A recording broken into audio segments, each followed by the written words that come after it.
Our next speaker tonight is Mr. Wade Johnson, working on Pathways, Visionary Communication, Level 3 and Project number 3.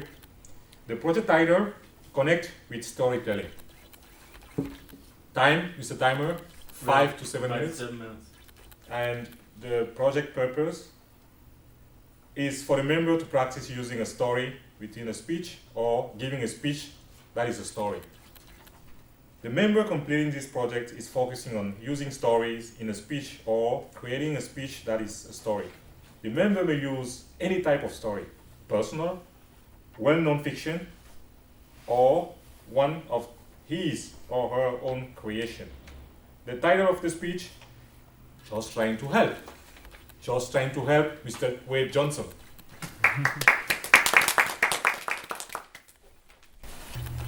Ladies and gentlemen, fellow Toastmasters, and no guests, welcome to the club. Last year was a horrible year for butterflies. Scientists don't know why. So I planted more milkweed around the house to try to attract these beautiful pollinators.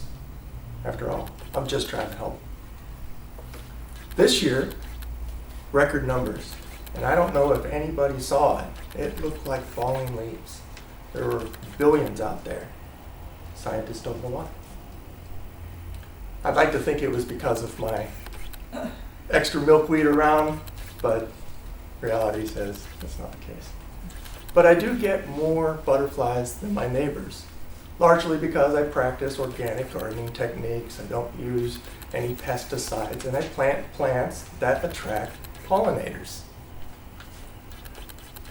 So this last weekend, when I was in my happy place, digging around the garden, I noticed that there was a little cocoon and a butterfly was emerging.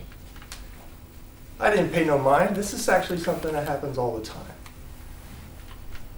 Going about my day, after lunch, I come back, I look, I see that the butterfly is still there, but it doesn't seem to be moving. Thinking it's dead. This happens from time to time. Closer inspection, it wasn't.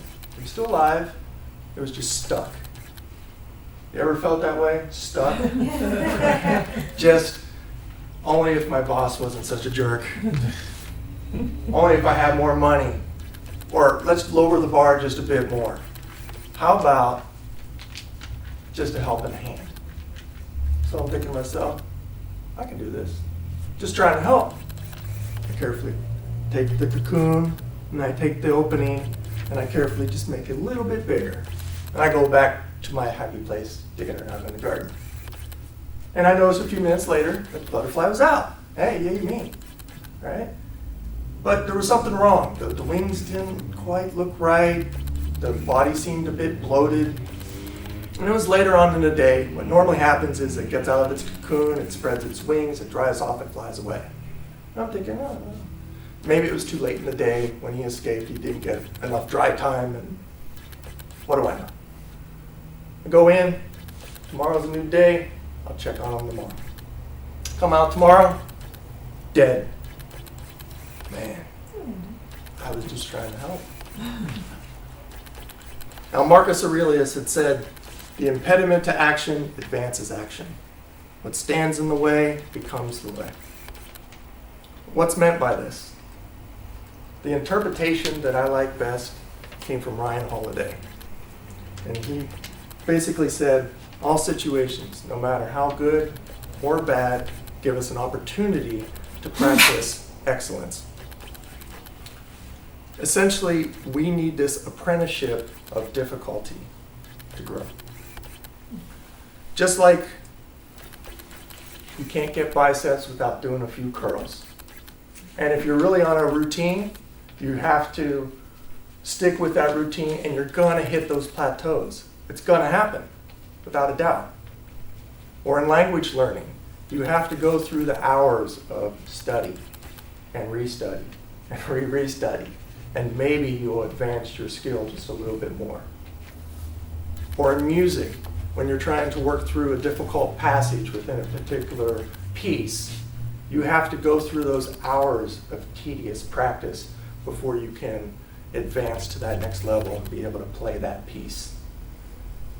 Just like with the butterfly, this is nature's way of telling the butterfly that you have to work through that small little opening so you can spread your wings and fly.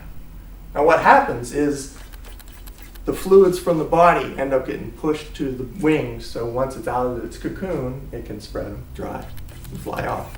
And by opening up that slit in the side of the cocoon, I didn't give them that challenge or that opportunity to grow. You see, with us, we develop our strengths through these challenges. Without the struggles, we don't grow or become stronger. We need these challenges. We should know that this is part of life. It's the growing pains. We should embrace the challenges. That's my 2 cents. Take it for what it's worth. After all, I'm just trying to help. Thank you. Thank you, Wade. If you like this video, please subscribe to Toastmasters Helmsman 770. Thanks.